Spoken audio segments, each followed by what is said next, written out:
Spoke with both Senator Joe Griffo and Assemblyman Anthony Brindisi, both saying it looks fairly promising that MMA could actually be legalized in New York State, which would mean you will see very, very quickly a UFC matchup at Madison Square Garden. That'll be, you can only imagine, it'll be the first stop along the way.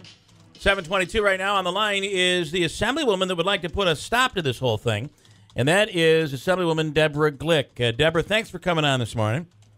Very happy to be with you. You know you're coming into hostile waters, so, I appreciate the bravery. We won't be bad, though, I promise.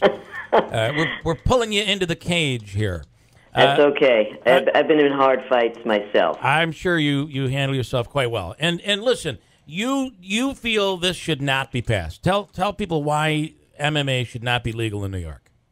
Well, I think that we've learned a lot more in recent years about head injuries and the long-term cognitive damage that can happen, even with youngsters who play sports that are fairly moderate in their impact. This is a very heavy, it's not just a contact sport, it's a combat sport, and I think that we are encouraging youngsters to view it as a career path that will potentially damage their abilities to live a full life. You really could say the same thing about boxing, right? I mean, yes, you could. And frankly, if we did not have boxing and it was being proposed at this point, we didn't know, when we started doing boxing or even other sports. Yeah. There are many high schools that have had a history of football, and they are either dramatically changing the way youngsters train, or there are schools that shockingly have actually eliminated the sport. I would tend to, in my own personal opinion, I would tend to agree with you that MMA is a really brutal, tough sport. And but does that mean the state, should we look at taking away licensing for boxing events? Well, if somebody had proposed a ban, I might go along with that. I think that, when I was growing up, it was a very popular sport, and we did know that, boxers got punch drunk. I don't think we knew exactly what that meant. Right. But now we do, and I think that I understand that other states have had this in place for some period of time, but as we learn more, I don't want New York State taxpayers to be on the hook, because I don't think UFC has the kind of resources that the NFL has, and even they are going to be challenged to deal with the problems facing their players. Well, first of all, in your defense here, I was at the Atlanta, what's the Atlanta airport called? I forget what it's called. Anyway, huge airport, big hub. I was in Atlanta waiting in the airport, and I saw Muhammad Ali come by. This was maybe 10 years ago. And it was a tough sight to see. I watched Muhammad Ali as a kid, as I was growing up, and this is a guy that had Parkinson's or what have you. You kind of have to think that taking all of those punches had to contribute to what happened to Muhammad Ali. Now, well, we know that this is the problem. We've had a lot of there is more and more research. In fact, a young woman soccer player has just said that when she passes away, she would like her brain studied because she thinks that she's experiencing some cognitive issues. So here's my here's my defense on why I think this should be legalized.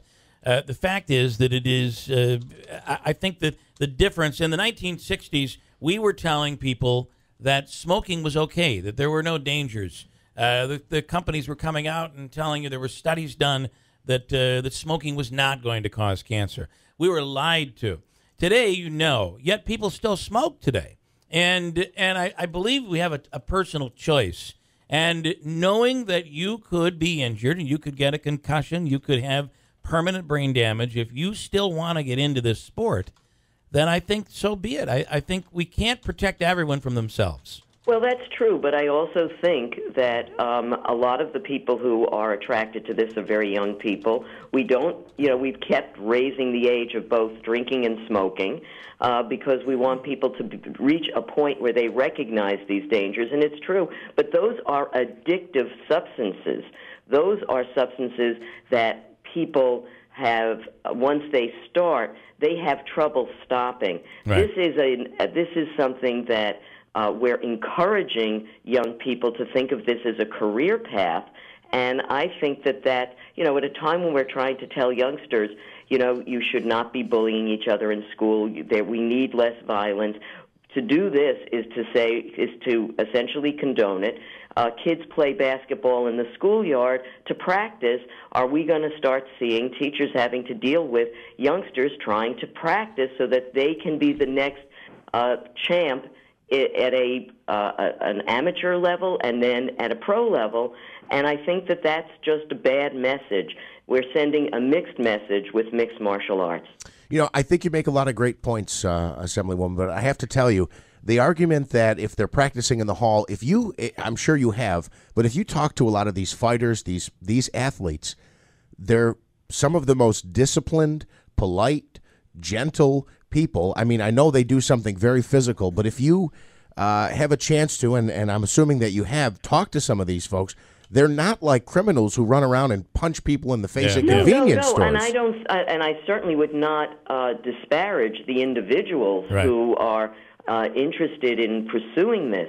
I'm simply saying that you don't want youngsters emulate people that they believe are role models, and that is going to add to the difficulty of explaining to young people that hitting each other is not a good thing, when in fact we are going to be allowing it to be viewed as a sport, legal in New York State, and having it having matches occur down the block. I think your timing is off, Deborah, because today Donald Trump can call someone a lady a horseface and completely get away with it. And as a matter of fact, the more he does, the bigger his numbers get. I don't know what's going on in this world right now, but your timing might actually be off. I do want to ask you a quick question, though, about when Sheldon Silver was in, he never allowed this to come to the floor. A lot of people feel that was not about the safety issue, but it was more about a union issue involving the owners of the UFC who have casinos that are non-union in Las Vegas. Can you tell me with 100% honesty that this plays no role in your opposition? I never even knew that was an issue until sometime last year when a reporter asked me about it. It was like, I don't even know what you're talking about. This, for me, has never been about a labor issue, except my concern for the young people who are going to be encouraged to risk their future cognitive capacity. And what happens when there isn't sufficient coverage or insurance for them? Right. The state is going to be on the hook, and so are the taxpayers. I think you're totally sincere. Do you think, though, that Sheldon Silver had other thoughts? I actually don't. I think that we had many discussions in conference about even in sports where people have protective gear, they get hurt. Here, you're going in, and it's in an Olympic boxing, you have headgear. There are very strict restrictions. This is, no protective equipment for one's head. Kids now aren't, I see parents not letting their kids on a skateboard or a scooter without a helmet. So I just think we should be in a different place about thinking about long-term. People are living longer. If you're going to die automatically or at 40, maybe it wouldn't matter, but we're living into our 80s and 90s, and we should be ensuring that people have the least amount of damage. Yeah. All right, Doborah Glick, Assemblywoman Glick is from Manhattan, and I hope you're wrong. I hope you don't have a great success. I'd like to see, personally, this pass. But, I understand that, Andrew, and you've been very respectful. But it's Bill. But I completely respect. I'm sorry. I completely respect your Your I'm opinion? sorry. I guess the Andrew was your producer. Producer, that's fine. Yep, don't worry about that. Listen, I appreciate the time for coming on, though. Let's see what happens. It looks like the vote is going to happen next week, which is big. That's never happened before. So let's see what comes of it. Thank you so much, Bill. I very much appreciate the time. Thanks, Deborah. Birthdays quickly for the 18th. Here we go. Diane Hill in Waterville is celebrating today. Lindy Colon in Utica, and Dolores Bender in Utica. And I'm going to do something today that we don't normally do, but we're going to offer up a trifecta.